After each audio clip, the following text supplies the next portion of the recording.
Well, hi, folks. This is Jim Peacock with another Peak Careers interview. If you are following the interviews, you've already met Sue and Sheila. We talked together in January about choosing our 3 words to guide us in 2022. And I thought it would be kind of a good idea to check in 6 months later to see how everybody's doing. So today I've got Sue coming in from BC, I think, out the far other end of the country from me, and Sheila today. And I'm not going to read these. These are they're full bios, and I already did it once. But Sue seems like she's really embraced the three words. So based on our conversation we had so far, and Sheila's been. Well, you've taken some classes from me, right, Sheila? Yes, I have taken some classes from you, Jim, and they've all been very beneficial for me. So part of my reflection today will be thinking about some of the transitions theory work that we've done together. That's right. That's right. So anyways, let's just get started. I am gonna, let me stop this and pull us up on the screen here. And so let's just do a little check-in. So Sheila, why don't you start us off? Maybe tell us what your 3 words are, and then sort of how it's going. Yeah, so my 3 words were community, optimism, and finish. And honestly, it's been great to kind of do a mid-year check-in as opposed to an end-of-year reflection. So that's been helpful to kind of circle back, think about my words and maybe how I've interpreted them. So for community, we talked in our last conversation, we talked about nourishing community. And that's what I've been trying to do over the last 6 months, is nourish my relationships with my friends, with broader community, and also with my clients. So for me, this kind of looks like, well, in a post-COVID world where we can actually see people face to face. So I've been visiting people. My husband and I also had an opportunity to finally take a long planned trip. So that was really insightful, just to meet people in Eastern Europe and understand some of the history and issues going on there, which also makes you appreciate the life you have. And then just also checking in with my clients and seeing where they're at, because I think there's a lot of challenges right now in the career landscape. So hearing from clients past and present as to what they're dealing with and what they're thinking about. My second word, optimism, as we talked about, that was really trying to be realistic but hopeful, was my interpretation of optimism. So with all the challenges that some of my clients have been facing, trying to work with people to have a more positive or optimistic mindset, just trying to look at the things that they're grateful for or that they have, even if they're struggling with work situation, hybrid work situation, commuting, not commuting, seeing people, getting sick, all of those things. And an interesting piece for me too is that shortly after we spoke in January, we had a family member that ended up having to move into assisted living. And so trying to be optimistic for that person, despite some kind of upsetting news about their health. And then that kind of led me into my 3rd word, which was finish. Although, you know, I talked about reading the book that was recommended to me, and I actually finished the book. I also had to kind of employ some of the tactics from the book to make a plan for this family member and to help them find a new community, be optimistic about it, and get things done in a very quick manner. And so one of my big takeaways from the book Finish was just try it, just do it, embrace it, don't pursue perfectionism. You may not get it perfect, but you've got to try. You could get 80% there. So I've been trying to apply that with this situation with a family member, but also with my business and some other kind of like activities that I've been taking on. And I think it was really helpful for me because we had a compressed amount of time to help this family member move, and we had to work quickly as a team. And so there was my little family community rallying and working together. And you know, we had to make some decisions with this other family member, and it was tough. It was hard. And so that really challenged me when it came to the optimism piece, to be optimistic for them, and to just realize that when you're dealing with memory loss and memory issues, that there's still joy and hope. So that's kind of the quick summary of how I've been employing those words. Yeah, great. Well, thank you, Sheila. Sue, why don't we hear yours, and then I'll talk a little bit about mine, and then we'll circle back. Thank you so much for having me again for the mid-year. I think this is such a great idea, and this is my first time I set my 3 guiding words this year. My words are hope, connections, presence. So this is my kind of daily diary. I actually put this one, it's every day I'm thinking myself, and I also put on my cell phone, I'm thinking it. You know what, pretty much every morning, I was thinking my words, remind myself for the day, really helped me stay focused and what I actually want to spend my day and my time. This year, particularly, quite interesting year. A lot happened at the same time. So late last year, we purchased a house in the same city, and then we moved in. And during Christmas time, we had a lot of snow in Vancouver during that time, and then we had a water damage on the roof in our house. That was the month after we moved there.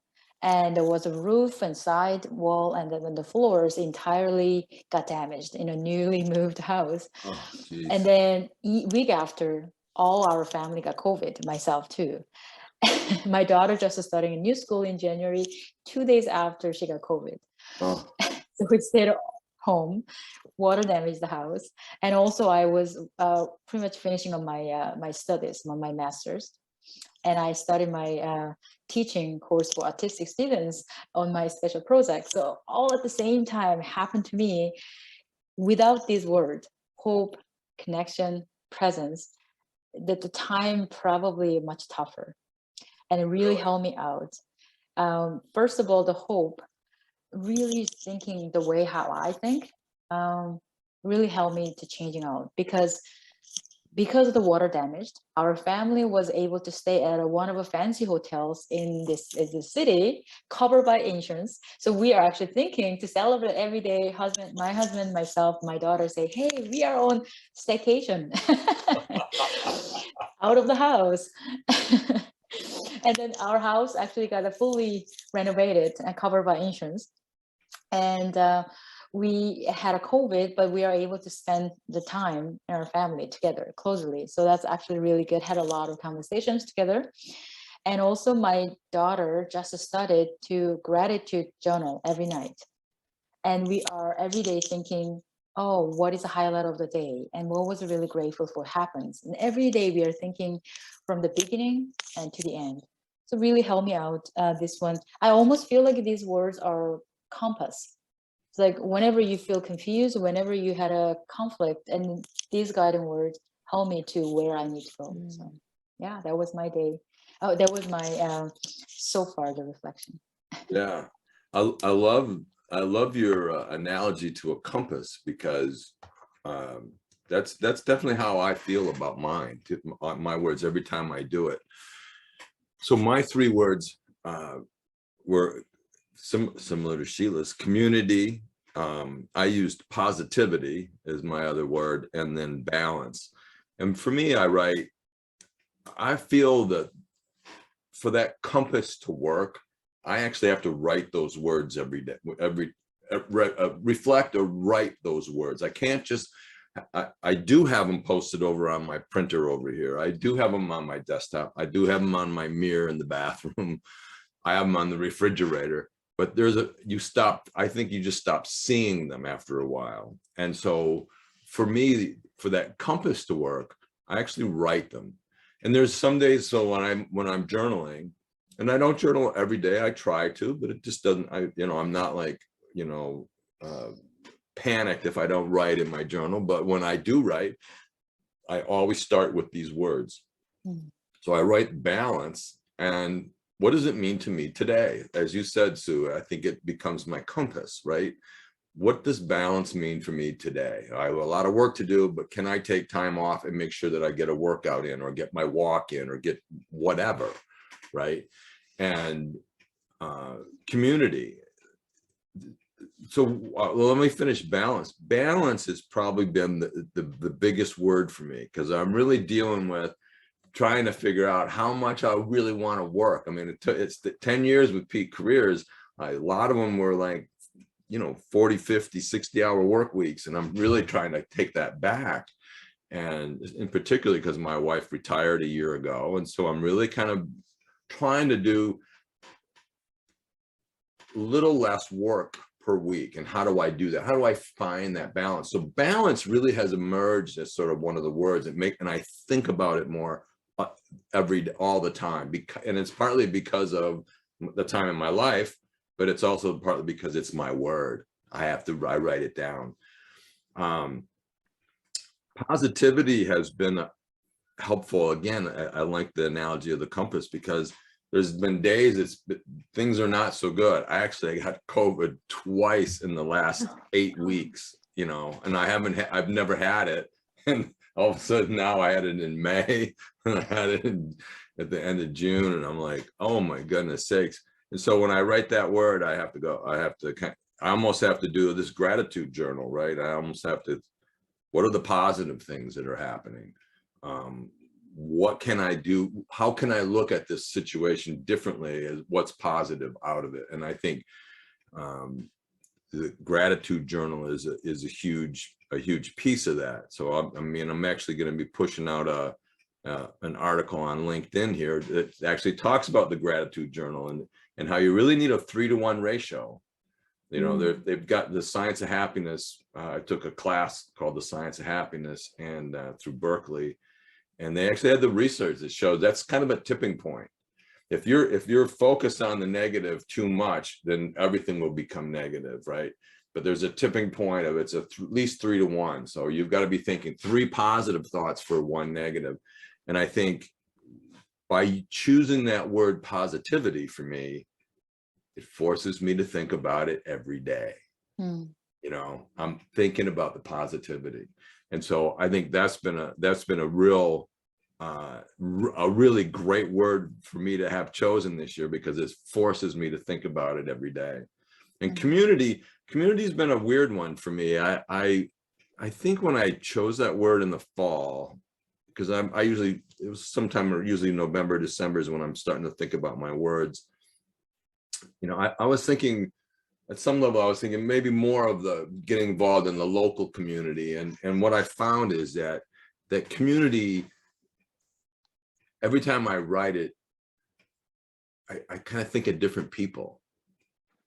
But every time I write it, I might be saying, oh, I was playing pond hockey with a bunch of buddies. So that community was my hockey buddies, right? I might be writing that word on the day that I meet with. I have a Zoom call with all my siblings and my dad, and Tuesdays, and so that day that's my community. And so I've kind of whenever I write it, I'm kind of thinking about different communities. The National Career Development Association conference I went to, that's my community, right? And so those words change, but I thought the power of writing it was really key for me. That's interesting, Jim, that you bring up that point of community where, you're just thinking about it in different groupings. And I definitely, my husband and I have had a lot of conversations about what community means to us. And it definitely seems like it's more of a fluid concept as I've been thinking about it this year. Yeah, I think your expectations change depending on what stage of life you're in, and also physically where you are. And if you have children at home versus children that have grown, all of those things kind of influence what community may mean to you. Yeah. I actually had quite a similar stories I have, Jim. In terms of connections, it's kind of related to community. I received some invitations as a guest speaker, and then usually when I invited guest speaker, I kind of have to some related topics that the who are the audience going to listen to me, and what are the topics that I can share with us. And I was invited to the University of Fraser Valley. Is in one of the courses. Professor contacted me to have United Nations goals, and then about your personal stories related to United Nations goals. And then there was 87 students in there in the sessions. I didn't know what the courses she was actually teaching it, and I said yes. And because of my guiding word at connections, and I kind of stick to my mind and say yes, I will say yes to people who need my knowledge or my to want to hear my stories. So I did it. So I brought my very personal stories about my back in Korea, how I grown up in a small town as a farmer background, things like that. And if I didn't have that kind of word, I probably have rethink, may say no, or I would probably ask more information before I say anything. But definitely connection helped me to make a decision when I have to make a decision, what is right, what is better. So yeah.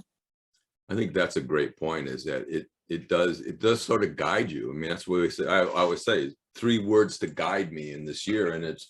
And when you choose those, it does, you're thinking, how can I step out into a community now? If I want community, if I've said that's important to me, and I put it down in writing and I write about it, or I just write the words sometimes, where am I going to fit that into today? Where am I going to fit positivity, balance, community into today? It keeps it current, and I think that's the beauty of choosing the words, as opposed to saying, writing a goal that might say, I want to get involved with my local community at the land trust, which is something I've thought about doing. But that goal, sometimes they're too narrow. If it kind of depends on how you write them, but the words they evolve a little bit, and they're kind of changing, but they're still guiding you, Yeah, that's I really believe that for the optimism piece. Like, you talked a lot about positivity and gratitude and practicing that. For me, I have found optimism also means getting some exercise daily, and also being out in nature. Those 2 things I have found really contribute to my optimism.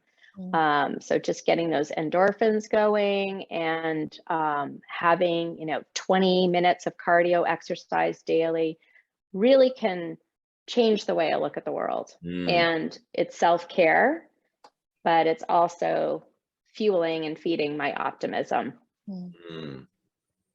Great point. Yeah.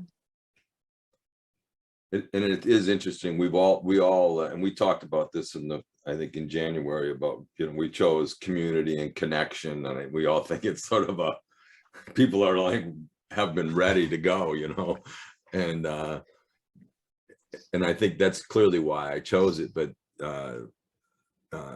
it's we're still not back to where we used to be before the pandemic. But so I think that definition of the word community has had to change too, to reflect the current times. But so any final thoughts on your 3 words and kind of where you're at right now? I'll go ahead. So this year I found that I talked about my vision boards, but I actually found when I did my graphic and had it as a picture on my iPad, I would see that daily. And that was a better reminder for me, just because I had to move around a lot this year with assisting the family member and so forth. So that was really helpful. And I also, like Jim and Sue, how you talked about visiting your words every day, and that I think our check-in today kind of made me do that more. So there's some accountability there, which is good. Yeah. And then also, you both have kind of alluded to this, where you kind of maybe revise your definition, but it's also got me thinking about words that I might use for next year. Yeah. I think for me though, my reflection was when I set my words at the beginning of this year, it was about a reflection from last year, which I have more in this. I haven't set any special goal to achieve by using these guiding words, but without goals, it seems to be it's good set of my mind how I want to spend my day. But and then sometimes I feel like, you know, I want to have a more specific objective, and so why I'm doing this and what is more direction I want to achieve by the end of the year. So I made a kind of list of things. I wish I could kind of screwing around my laptop and I can show my office. So here, there's actually a vision board right in front of me. So my goal setting, and definitely I'm gonna embed it more, these guiding words, into my goals. So I actually did mention at the beginning, today is the last day of my year-end contract. It has been a great journey to work with 40 autistic students and had a really great success at the end. With hope and with connection, I was thinking myself to put myself up and then looking forward to have a new adventure and journey. So I definitely gonna using this more actively and then with clear goals.